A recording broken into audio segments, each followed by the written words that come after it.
ہمارے حضرت والد ماجد قدس اللہ تعالیٰ سرہ ایک سچا واقعہ سنایا کرتے تھے کہ بنگال کے ایک نواب صاحب تھے، تو بڑے نواب تھے، زمین جائیداد کے مالک تھے، بڑی تجارتیں تھیں اور روپیہ پیسہ بہت تھا. ان کا انتقال ہو گیا تو بڑی دولت چھوڑی، بڑی جائیدادیں چھوڑی. ان کا ایک بیٹا تھا اور ایک بیٹی تھی. ساری جائیداد اور سارا سرمایہ ان دونوں کی طرف منتقل ہو گیا. مگر وہ دولت جو ملی تھی، سرمایہ جو ملا تھا، اس کو خرچ اس طرح کیا کہ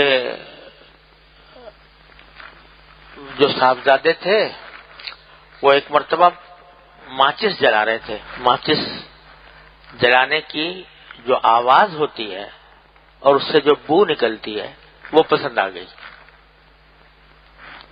کہ ماچس جلانے سے جو آواز ہے وہ بڑی اچھی لگی اور اس سے جو بو پیدا ہو رہی تھی وہ بڑی اچھی لگی. تو کبھی یہ تو بڑا اچھا کام ہے. اب صبح شام یہ مشغلہ تھا کہ ماچسوں کے بنڈل آ رہے ہیں اور پیسہ جو ہے ماچسیں خریدنے میں خرچ کیا جا رہا ہے اور اس کو جلاتے ہیں، اس کی آواز سے لطف اندوز ہوتے ہیں، اس کی بو سے لطف اندوز ہوتے ہیں اور یہاں تک کہ پوری ماچس کا بکس ختم ہو جاتا ہے. پھر دوسری صبح شام یہ مشغلہ. صاحبزادے کا تو یہ ہوا. صاحبزادی جو تھی بیٹی، وہ کسی دن بازار گئی کپڑا خریدنے کے لیے، تو وہاں کپڑا کوئی پسند آیا تو اس نے کہا بھائی اتنا کاٹ کے دے دو مجھے. اس نے وہ تھان کو جو کپڑا بیچنے والے ہوتے ہیں اس طریقے سے ایک دم سے پھاڑتے ہیں، تو وہ جو پھاڑا تو اس پھاڑنے کی آواز پسند آ گئی صاحبزادی کو.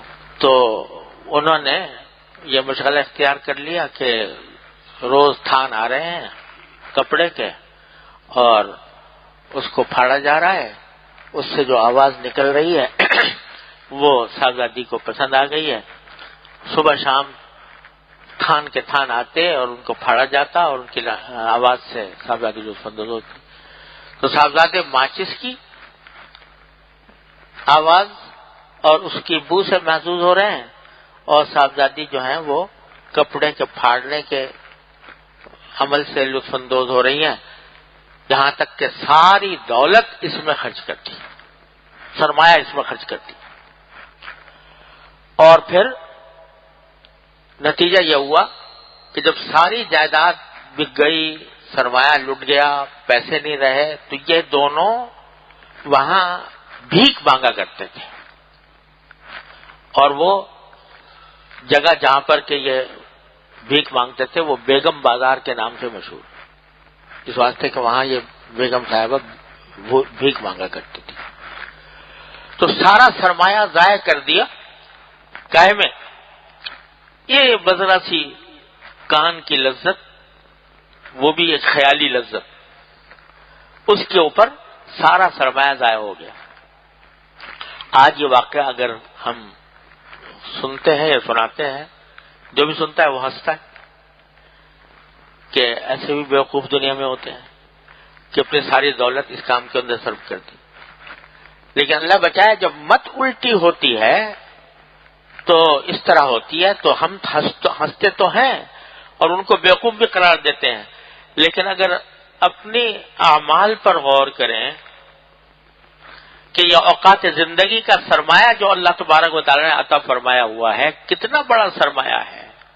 ایک مرتبہ اللہ جل جلالہ کا نام لے لے بندہ، سبحان اللہ کہہ دے، الحمدللہ کہہ دے، تو وہ سبحان اللہ الحمدللہ اس کے میزان عمل کا پلہ بھر دیتے ہیں.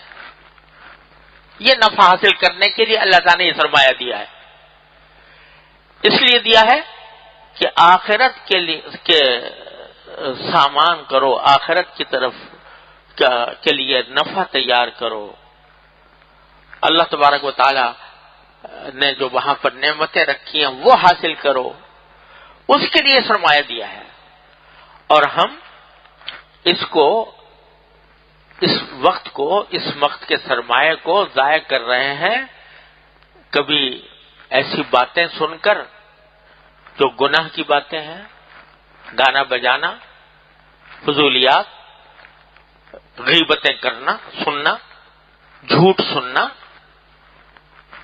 اور فضولیات سننا، بیہودہ باتیں سننا.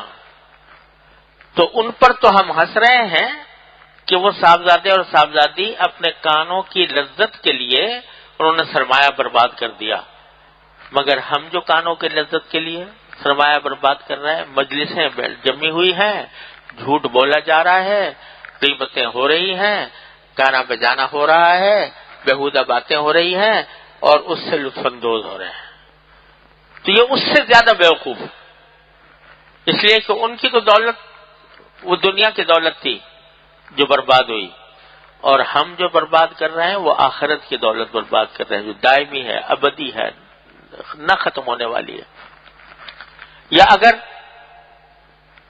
زبان اللہ تبارک و تعالی نے عطا فرمائی ہے، اس لیے دی تھی کہ اس کو استعمال کرو اللہ تعالیٰ کے ذکر میں، اللہ تبارک و تعالیٰ کے شکر میں، اللہ تعالیٰ سے دعا کرنے میں، اللہ تعالیٰ سے رجوع کرنے میں.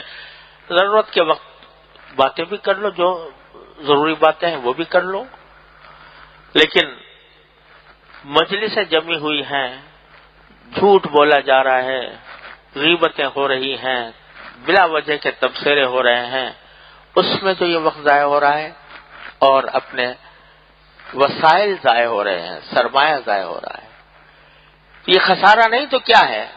ان الانسان لفی خسر. تو ایک ایک لمحہ اللہ تبارک و تعالی نے قیمتی عطا فرمایا، اس لمحے کی قدر پہچان کر، اوقات زندگی کی قدر پہچان کر اس کو صحیح مصرف میں خرچ کرنا، یہ اگر نہیں ہے تو خسارے کا سودا ہے. ان الانسان لفی خسر.